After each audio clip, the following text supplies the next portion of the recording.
Hola gente, ¿qué tal? Bienvenidos al canal, bienvenidos a Gotham C137, mi nombre es Roberto.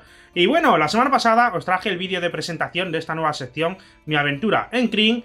Y vamos allá, iniciamos ya la sección como tal. Este es el primer vídeo de esta sección dedicada a la Dragonlance. Para empezar, pues como veis estoy aquí con mi túnica roja. Es una sudadera, no es una túnica, pero bueno, en fin, por ambientar un poquito, ¿no? Como el buen Raisling. Bueno, pues lo dicho, empezamos la sección centrada en la Dragonlance en este canal. Me gustaría dar las gracias a todas aquellas personas que os habéis unido al canal a partir del vídeo anterior. Espero que me acompañéis durante toda esta sección y que me dejéis vuestros comentarios abajo en el vídeo. Dicho esto, pues vamos a empezar ya con esto, ¿no? A ver, mirad, en este vídeo vamos a hablar del primer libro que se publicó. Forma parte de la primera trilogía, llamada Crónicas de la Dragonlance, y este concretamente es el primero de todos, que se llama, aquí en España, El retorno de los dragones. Bueno, antes de meternos a hablar del libro, pues os tengo que decir que esta edición que estáis viendo aquí es un poco de trampa, porque no es así, es simplemente que yo le he hecho una sobrecubierta. Permitís que se la quite, se la retire, para que veáis el libro tal cual es, ¿vale? Le retiro aquí la sobrecubierta que le hice, aquí la tenéis en pantalla, ¿vale? Ahí la estáis viendo. Creo que me quedó bastante simpática. Y bueno, el libro como tal es este. El retorno de los dragones, publicado por Minotauro. Y es un libro que tiene 448 páginas. Y antes de meternos a hablar de la historia del libro, vamos a ver cómo surge esta idea de la Dragonlance. Cómo surge este universo de novelas, ¿vale? Digamos que, bueno, el juego de Dungeons and Dragons, Dragones y Mazmorras, o Calabozos y Dragones, pues está en el mundo desde los 70, ¿no? Pues hacia el año 84... el juego estaba pasando por un momento en el que todos los módulos y todas las aventuras giraban mucho en torno al mazmorreo como tal, a aventuras con goblins, con orcos, con espectros, pero lo que era dragones pues no tenía mucho impacto, no había mucha potencia en lo que era Dungeons and Dragons, curiosamente llamándose Dungeons and Dragons. Entonces encargaron un nuevo módulo de juego. Y los encargados de ese módulo, por orden de TSR, que era quien mandaba en ese momento en lo que era Dungeons and Dragons, pues aparte de hacer el módulo del juego y probarlo, novelizaron esa partida de prueba. Entonces tenemos que en el año 84 los autores Margaret Weis y Tracy Hickman pues sacan la novela de esa partida. Entonces esto no es más que el resultado de novelizar pues una partida de rol de esa campaña que estaban probando, donde los dragones tenían mucha más predominancia en el juego. Y esto la verdad es que fue un bombazo. Un montón de novelas, más de 100 novelas, 40 años de publicación, aún se siguen sacando novelas y novelas y novelas, y ediciones, y de bolsillo, coleccionista, no sé qué. Bueno, esto pues la verdad es que lo que es el mundo de la fantasía, pues tiene bastante tirón. Aquí hemos tenido una publicación un poquito errática en lo que es España, porque aunque ha pasado por muchas editoriales, pues no se han llegado a publicar todas las novelas, ni tampoco están todas en el mismo formato, ¿vale? Entonces, bueno, pues es un poco difícil de seguir en español. Yo por eso, en esta sección, y para aquellas personas nuevas que estén empezando a leer estas novelas, pues quiero centrarme en las publicaciones que hacen desde Minotauro, ¿vale? No irme a publicaciones antiguas de Timon Mas o de la propia Planeta, que Minotauro no deja de ser Planeta, pues esas ediciones que sacaron en su día. Así que bueno, pues nos metemos ya en esta primera novela. Como digo, primero de la trilogía Crónicas de la Dragonlance, publicado en 1984 y con 448 páginas. ¿Qué tenemos en este libro? ¿De qué va el libro? ¿Cuál es un poquito la sinopsis? Pues tenemos a unos compañeros que se reúnen después de 5 años en una posada y se ven obligados en cierta manera a huir de esa posada y a embarcarse en un viaje lleno de peligros y aventuras, porque se ha encontrado un objeto mágico. La magia, digamos que en este mundo, luego hablaremos un poco de esto, pero no es muy frecuente, y sobre todo el tipo de magia que aparece ligada a ese objeto, ¿vale? Luego hablaremos y profundizaremos un poquito más en la situación de este mundo de Krynn, ¿vale? Donde ocurre toda esta aventura del retorno de los dragones.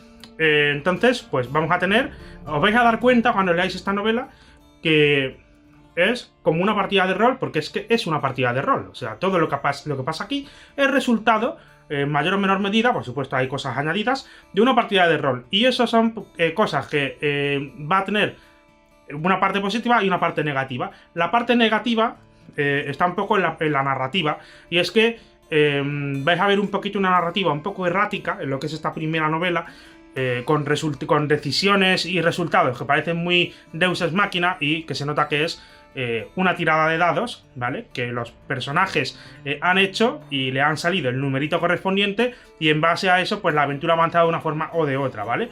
Entonces, bueno, eso sí que se nota mucho, sobre todo en esta primera. En las demás novelas eso desaparece, ¿vale? Esa sensación de esto pasa porque sí y está todo puesto pues, porque tiene que estar ahí, eso va desapareciendo. Eso solamente pasa aquí.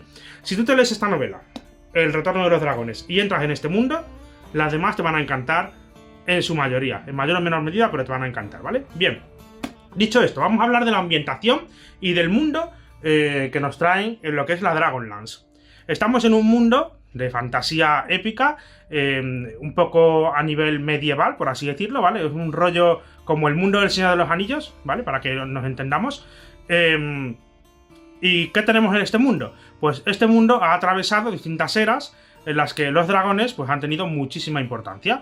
Este mundo viene pues, de superar una guerra hace un montonazo de años de los dioses del bien contra los dioses del mal, donde los dragones, o parte de los dragones, estaban del lado del mal, de la reina de la oscuridad, Takisis, ¿vale? Mientras que en el lado del bien, en el bando del bien, pues está el dios Paladín, y luego el caballero Uma y otros dragones diferentes. Entonces, eso era la era de los sueños, como se le llamaba, donde hubo una guerra que enfrentó a los dos bandos y el mal fue derrotado y expulsado de Krynn. En principio es lo que se piensa, ¿vale?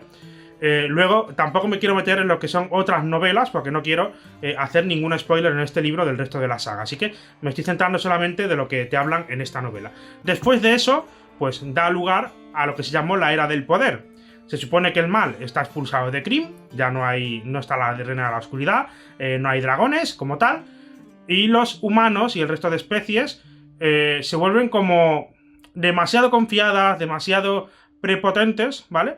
Hasta el punto de que ya no veneran a los dioses, sino que casi les exigen, ¿vale? Les piden cosas y se piensan que se las merecen. Hasta el punto que los dioses se cabrean y ocasionan un cataclismo que cambia incluso a nivel geográfico todo el mundo. Salen mares nuevos, se derriban montañas, se hunden ciudades, se destroza todo. Y además los dioses es como que retiran del mundo a sus clérigos. Los dioses del bien retiran a sus clérigos, que eran pues este tipo de hechiceros como medio sacerdotes que canalizaban el poder del bien para sanar, pero una sanación mágica muy potente, incluso que te puede rescatar de lo que era la muerte, ¿no? Entonces, bueno, en esa era, que se llamó la Era del Poder, acabó con lo que se conoció el cataclismo y se supone que no hay clérigos en el mundo. Los dioses, en principio, han abandonado a la gente y hay una nueva orden en el mundo que se llaman los buscadores, que son una especie de falsos profetas que se han instaurado en las ciudades y son los que gobiernan, diciendo que ellos son los que representan ahora a esos dioses, ¿no? O a unos nuevos dioses. En este contexto, pues tenemos a un grupo de amigos, que ahora os hablaré de ellos, que se van a reunir en una posada y ocurre una situación y es que aparece un objeto que todo el mundo lo está buscando, sobre todo fuerzas del mal, están buscando ese objeto y es que es una vara de sanación. Y como os he dicho antes, los clérigos, esta gente que sanaba, había desaparecido de Krynn. Entonces es muy extraño que exista una vara de sanación, ¿vale? Porque ese poder en principio no debería ser posible en la época en la que están viviendo en el momento que transcurre esta novela, ¿vale? Es un mundo con distintas razas, distintas especies. Tenemos humanos, elfos, enanos, kenders, tenemos dragones, tenemos goblins, tenemos gnomos, tenemos como mestizajes entre razas, semi-humanos, todo lo que se pueda mezclar lo vamos a tener en este mundo, ¿vale? De Krynn. Y bueno, pues esto me lleva un poquito a hablaros de quiénes son los personajes que intervienen en esta primera novela. Como no lo he guionizado, esto, lo que os voy a contar, pues os voy a ir contando así por encima. El primer personaje que os quiero hablar es Tanis. Tanis es un semi-elfo, es mitad humano y mitad elfo. Viene de una violación por parte de un humano a una elfa. Y viene a ser como el líder del grupo, el líder de todos estos amigos, de todos estos compañeros. A mí me parece bastante similar en comportamiento y en el papel que representa bastante parecido a Aragorn en El Señor de los Anillos en las películas, ¿vale? Que seguro que hay muchísima más gente que haya visto las películas que haberse leído los libros, ¿no? Entonces, pues para que os hagáis una idea, Tanis el semielfo viene a ser una especie de Aragorn, es un líder natural, pero a diferencia de Aragorn, yo a Tanis le veo mayor complejidad. Recordad que os estoy hablando del Aragorn de las películas, ¿vale? Entonces yo a Tanis le veo un poco más de complejidad porque tiene está un poco atormentado, por eso de ser semielfo o semi-humano, porque claro, va a vivir más que cualquier ser humano por su parte élfica, va a vivir menos que cualquier elfo por su parte humana, tiene rasgos que los separan de los elfos y tiene rasgos que los separan de los humanos. Entonces está entre dos mundos, tiene esa herencia que no sabe muy bien cómo manejar y está prácticamente atormentado la mayor parte del tiempo. No es un líder a nivel heroico de hacerlo todo perfecto, de no dudar, no, él tiene muchos problemas y él siempre va consultando con el resto del grupo qué hacer, ¿no? Cuando no consulta con uno, consulta con otro. Aún así, pues sí que es verdad que todo el grupo le sigue con una fe ciega, ¿vale? Y él dice, vamos por aquí, y el grupo va por ahí. Entonces, digamos que es como el líder y el protagonista de esta primera trilogía. Por lo menos para mí, creo que Tanis es el líder, ¿de acuerdo? Y diría que una persona que se inicie en este mundo va a sentir que el personaje principal, pues es este Tanis. Muchas veces nos encontramos todo esto narrado a través del propio Tanis, que por cierto es este que veis aquí. Este chico barbudo que hay aquí, este es Tanis el semielfo, ¿vale? Se ha dejado barba, cosa que los elfos no pueden hacer, los elfos no tienen barba, pero como él es un semielfo, pues ha dejado su barba humana, ¿vale? Así que bueno, pues este es el primer personaje del que vamos a hablar. Ahora, siguiente personaje. Pues mirad, ya que está aquí en la portada, vamos a hablar de este enano que hay aquí, que es Flynn Fireforge, ¿vale? Flynn, pues es un enano, sin más. Trabajaba como herrero cuando él era más joven, cuando vivía con esta gente en el pueblo de Solas, como se llama, donde se reúnen, ¿vale? Y bueno, pues vamos a tener al típico enano. O sea, es que aquí sí que es verdad que igual es el personaje más plano que tenemos en toda la obra, porque lo cambias a él por cualquier enano de la ficción y no va a tener mucha diferencia, la verdad. O sea, no es un personaje tan complejo como pueden ser los demás. Está ahí un poquito haciendo la comedia, de tener sus dolores, sus achaques por la edad, ser muy obstinado, muy guerrero también, muy gruñón. Un enano clásico, ¿vale? Un enano que todo el mundo sabemos cómo son. Otro personaje que tenemos aquí es a un Kender.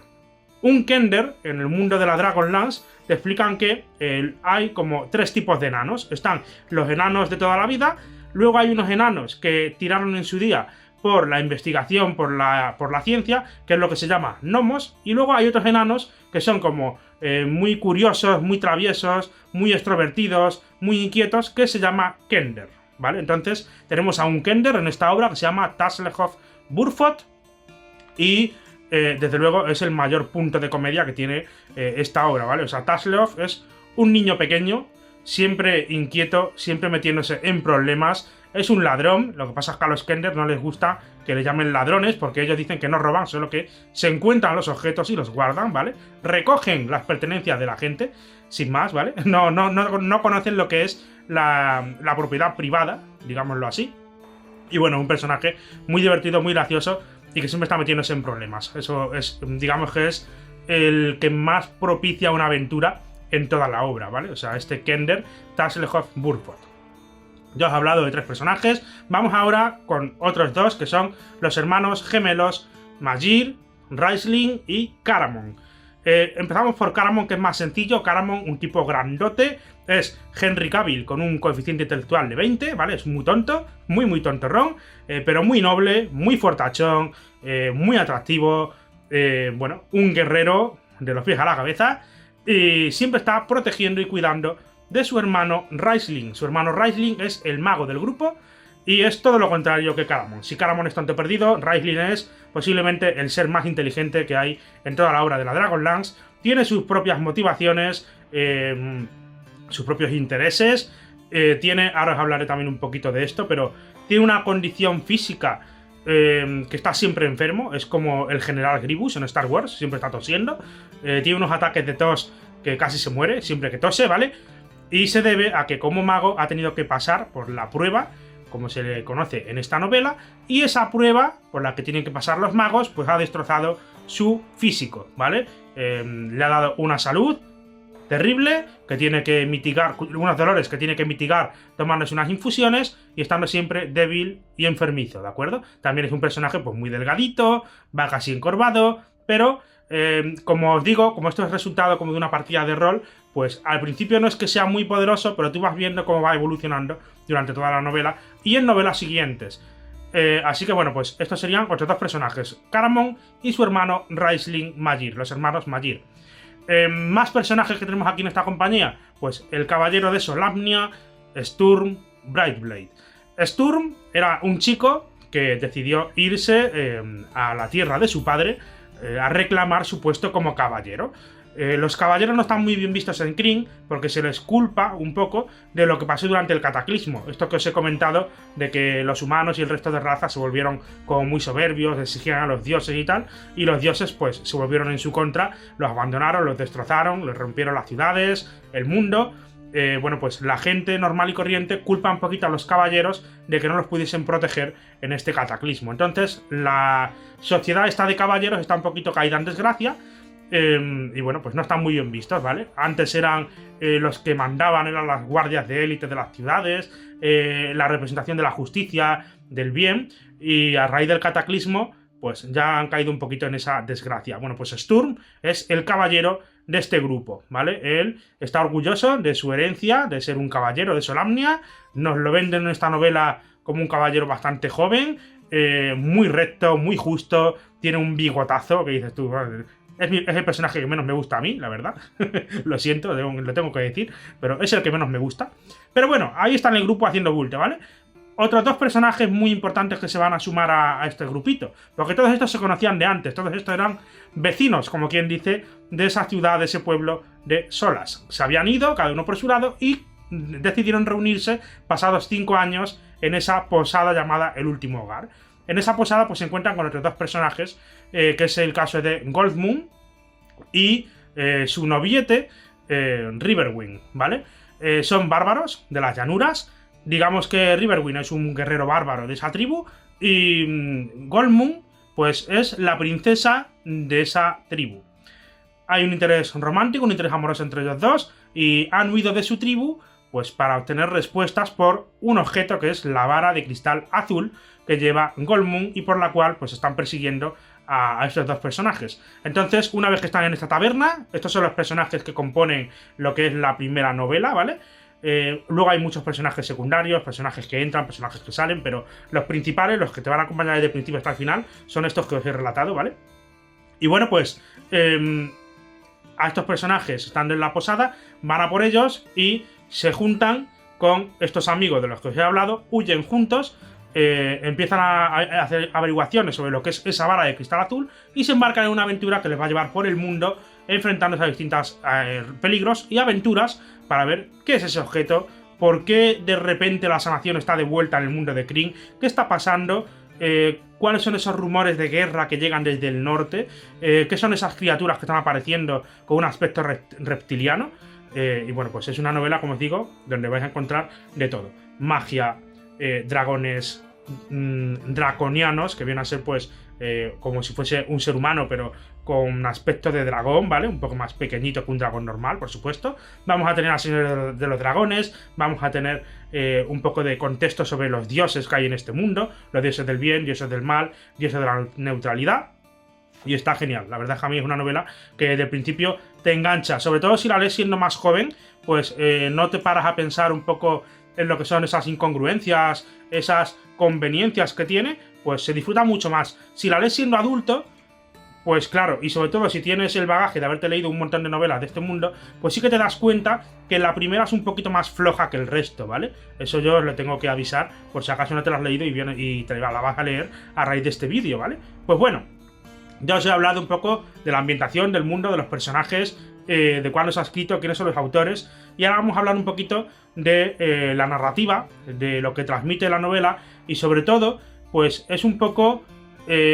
transmite los valores de la amistad, ¿vale? El cómo un grupo que en principio no todos están de acuerdo unos con otros, no todos confían los unos de los otros. Por ejemplo, Sturm a Raistlin lo detesta, ¿no? No confía en Raistlin. El enano a Raistlin, bueno, Flint, que es el enano, a Raistlin tampoco le tiene mucha confianza. Digamos que es un personaje que tú no sabes del todo si es bueno o si es malo, porque hace ciertas cosas y se comporta de una manera que dices tú, ostras, cuidado que este, a ver por dónde te sale, ¿no?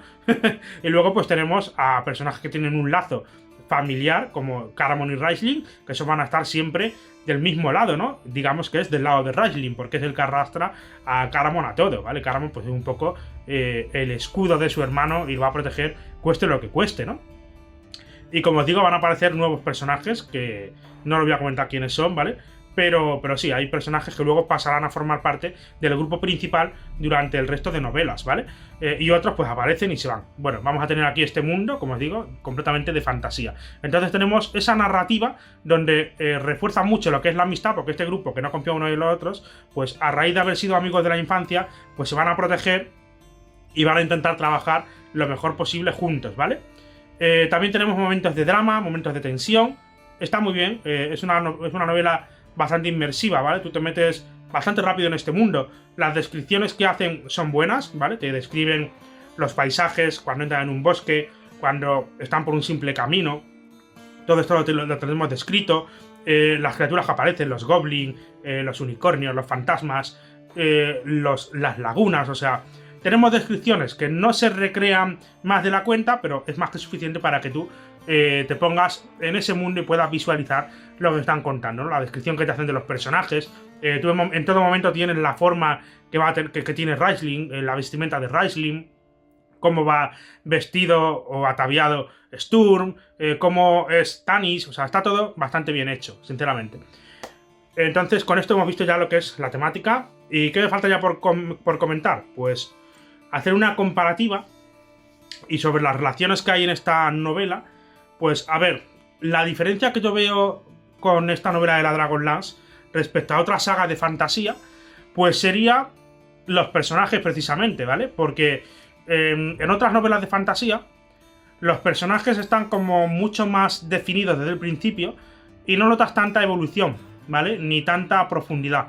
Aquí, como digamos que es resultado de una partida de rol en la que tú te haces tu hoja de personaje y el personaje va evolucionando, va ganando niveles, vas conociendo más de su trasfondo, pues vamos a ver unos personajes que evolucionan mucho más que los típicos personajes de fantasía.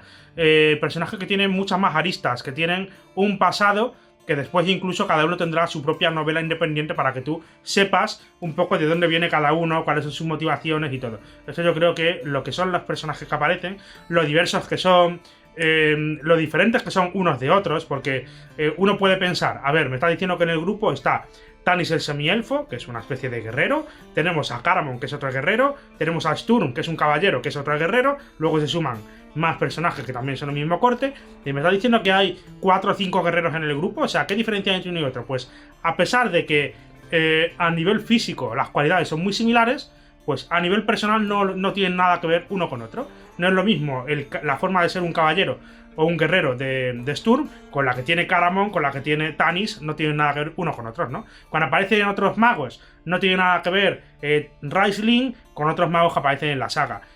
Cuando aparece una mujer distinta, pues no tiene nada que ver Goldmoon con Laurana, que es otro personaje que aparece aquí. Más adelante con Kitiara, con Tika, por ejemplo, pues no tiene nada que ver un personaje con otro. Digamos que todos tienen su forma de ser, su forma de pensar, y está muy bien transmitido en las novelas todo esto, ¿vale? Como valoración de la novela, ¿la recomiendo? Por supuesto, si no, no estaría haciendo esta sección, ¿vale? Yo recomiendo que todo el mundo entre en lo que es la Dragonlance y que le deis una oportunidad, sobre todo a las 2 primeras trilogías, Crónicas y la siguiente que es Leyendas, ¿vale? En este libro, pues por encima, sin entrar mucho en los spoilers de qué ocurre con esa bala de cristal azul, han vuelto los dioses, no han vuelto los dioses, hay más objetos, otros personajes, quién es el villano principal de la saga, que es un señor dragón, por cierto, pues no me he metido demasiado, ¿vale? Porque quiero hacer un vídeo también de este libro que va a ser curiosidades, ¿vale? Y ahí sí que vamos a entrar full spoilers, comentando muchas cositas sobre la forma en la que funciona la magia, los tipos de dragones que hay, cómo son las ciudades que aparecen aquí, un poquito más en profundidad, ¿vale? Sin tener que estar con cuidado de no spoilear gran cosa de la obra, ¿vale? Esto sería una reseña, en primer lugar, pues así por encima, de El retorno de los dragones. Los dragones están de vuelta en el mundo, el mal está de vuelta en el mundo, el bien también está de vuelta en el mundo, y tenemos a un grupo de héroes que van a tener que investigar qué está pasando aquí y enfrentarse a un montón de peligros. Así que bueno, esto sería la reseña de El retorno de los dragones. Muy entretenido, sobre todo es muy entretenido de leer, ¿vale? Además, los capítulos, que esto no lo he dicho, son muy cortitos, son unos capítulos de 11 páginas, 15 páginas, son muy cortitos unos y otros. La estructura, por cierto, la novela está estructurada en 2 libros, ¿vale? Esto, sobre todo, venía bien cuando sacaban los libros en el formato de bolsillo, porque en el formato de bolsillo, pues a lo mejor esta novela te la publicaban en 2 partes, ¿vale? En lo que es el libro 1 era una parte y el libro 2 era otra, ¿vale?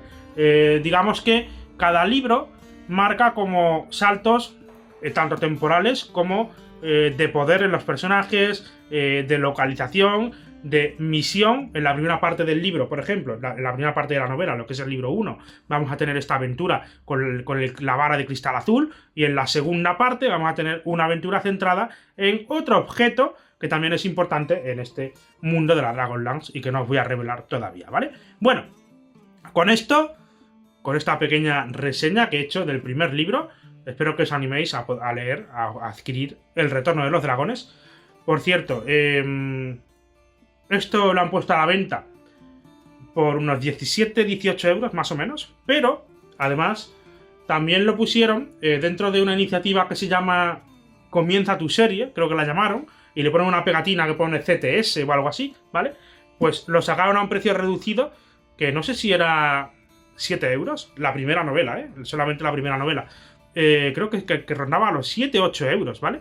Entonces, esta novela de 448 páginas, pues por 7-8 euros la podéis comprar. Y bueno, novela en tapa blanda, ya la habéis visto, tiene aquí una solapa, fijaos, que continúa aquí lo que es el dibujo, ¿vale? Aquí tenemos un poquito de información de los autores. Y por aquí, por la parte de atrás, pues tenemos aquí otra solapa, permitís que os la enseñe. Otra solapa que continúa también el dibujo, ¿vale? La ilustración de estas solapas corre a cargo de Matt Stawicki. Y bueno, pues la verdad es que a mí me gustan mucho estas ilustraciones. Y es la que he utilizado para la miniatura de este vídeo, por ejemplo, ¿vale? La ilustración que se genera con estas solapas y parte interior de la cubierta. Lo suyo, lo bonito sería que fuese tapa dura, la verdad. Pero bueno, la verdad es que ha sido bastante manejable también. Luego a la hora de abrirlo, pues se abre muy bien. Fijaos que no hay ningún problema. Se mantiene abierto. No se van las páginas de un lado para otro, ¿vale? Estáis viendo ahí que muy bien, ¿vale? Lo pongas como lo pongas, pues no tiene el caso de que se vaya a cerrar o se vaya de una página para otro lado. Entonces se abre muy bien. El encolado es bueno, así que... Pues dicho esto, vamos ahora a la parte del vídeo que yo he llamado el consultorio de Astinus. Si tú estás empezando a leer este mundo de la Dragonlance, pues no sabrás quién es Astinus, pero más adelante lo descubrirás y te reirás del nombre y dirás, ¡qué bueno! Bueno, pues en esta parte del vídeo iniciamos el consultorio de Astinus, donde doy respuesta a las preguntas que me habéis dejado en el vídeo de la semana pasada, en ese vídeo de presentación. Solamente me habéis preguntado 2 personas, así que esto no va a durar mucho. Empezamos. A ver, dejadme que busque por aquí las preguntas, que las tengo anotadas. Vamos a ver. Por aquí las tengo. Os las pondré también aquí en pantalla para que veáis cuáles son, ¿vale? Pero bueno, empezamos con Frankie Rivera, que me dice: hola, feliz que dediques parte del canal a la Dragonlance. Pues la verdad es que yo también estoy muy contento. Acabo de terminar la primera trilogía, las crónicas de la Dragonlance, ¿vale? Y me ha encantado. Voy a continuar ahora con Leyendas. Perfecto. Pero me gustaría saber qué tal están las novelas satélites que hay alrededor de estas 2 trilogías y cuál sería su orden de lectura. Gracias por la respuesta y deseando ver próximos vídeos. Bueno, pues gracias por la pregunta. Y bueno, pues para empezar, debo decirte que has empezado perfectamente, ¿vale? O sea, has empezado por la parte de crónicas, cuyo primer libro hemos reseñado ya en este vídeo.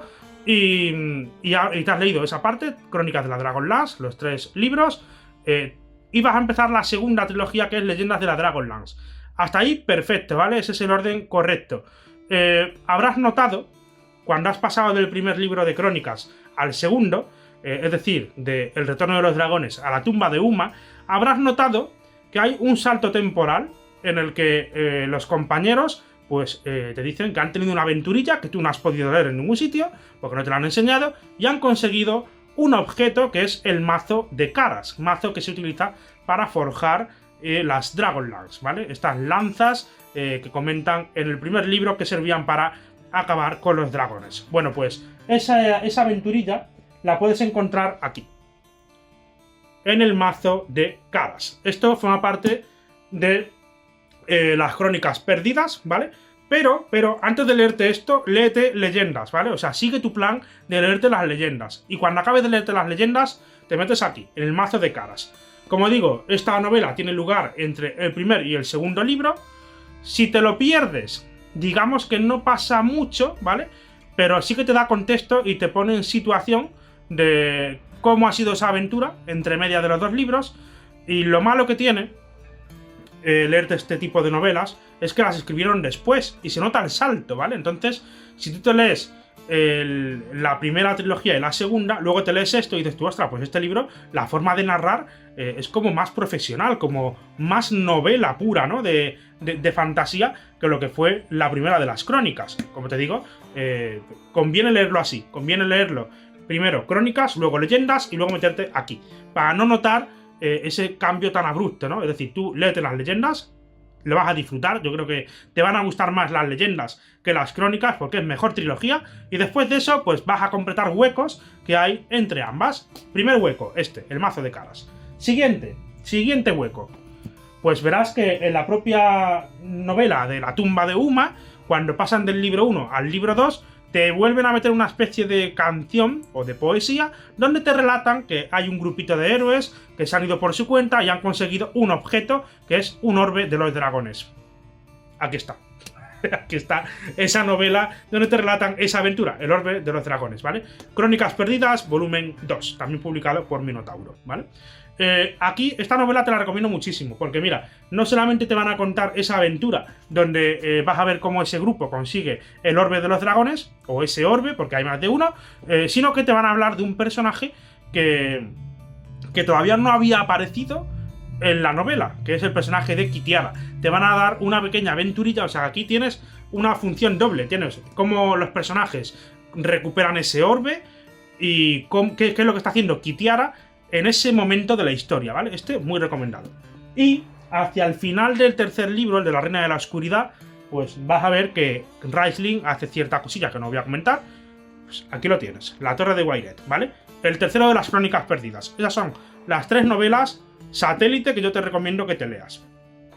Y a ver, dame un momentito, porque hay algo que no se ha publicado todavía por Minotauro, pero si tienes mucha prisa y quieres buscar una edición anterior, te lo voy a enseñar ahora mismo para que sepas también unas novelillas que te puedes leer que son bastante interesantes. Así que dame un minutito que vuelvo ahora. Vale, pues ya estoy de vuelta y mira, te estaba comentando, Frankie Rivera. Ya te he comentado las novelas que hay publicadas por Minotauro que te puedes leer justo después de las leyendas, ¿vale? Después de eso, yo me iría al de la segunda generación. Pero hay otra pequeña saga de novelas que Minotauro va a empezar a publicar en el mes de enero, si no recuerdo mal, creo que nos llega el primer libro, en enero o febrero, y es esto, ¿vale? Raistlin, la forja de un túnica negra. Bueno, a ver cómo te digo yo esto. De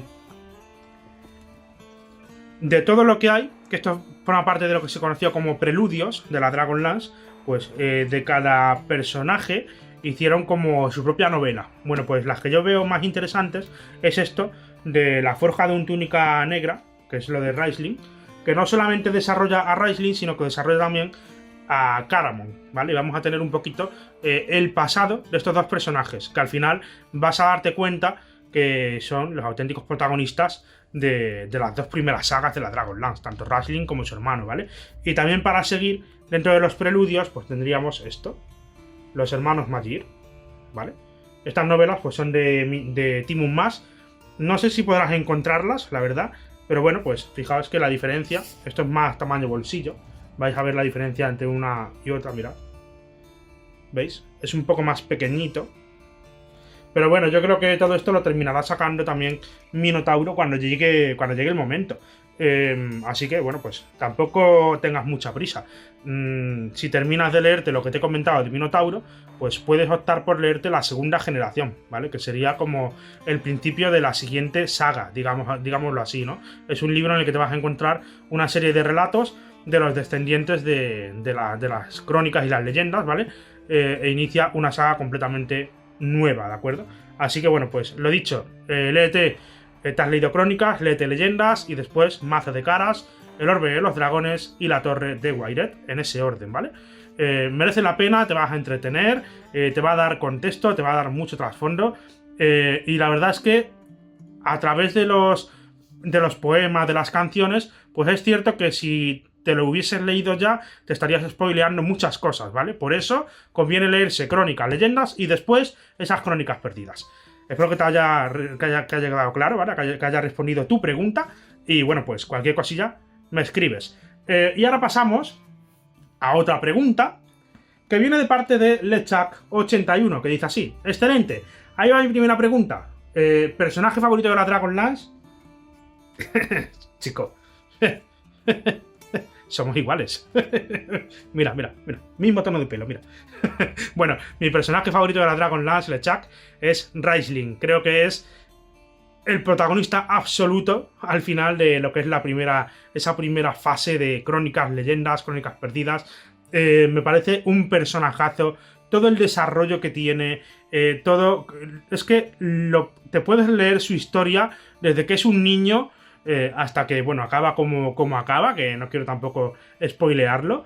Y para mí es que es el personaje, o sea, todo gira en torno a Raistlin, ¿vale? Todo gira en torno a Raistlin. Tenemos un personaje que lo vemos pasar de un mando a otro, por qué actúa como actúa, cómo empieza y cómo acaba a nivel de poder. Es espectacular, o sea, es un personaje espectacular. No puedo decir mucho más, porque es que tendría que meterme en spoilers, pero mi personaje favorito sin duda, Raistlin, pero vamos, a todas luces. Así que bueno, con esto doy respuesta a las dos preguntas que había, terminamos el consultorio de Astinus y acabamos este primer vídeo de mi aventura en Krynn. Si te ha gustado el vídeo, apoyarlo con un like, compártelo y suscríbete al canal si no lo estás. Hasta la próxima, chao.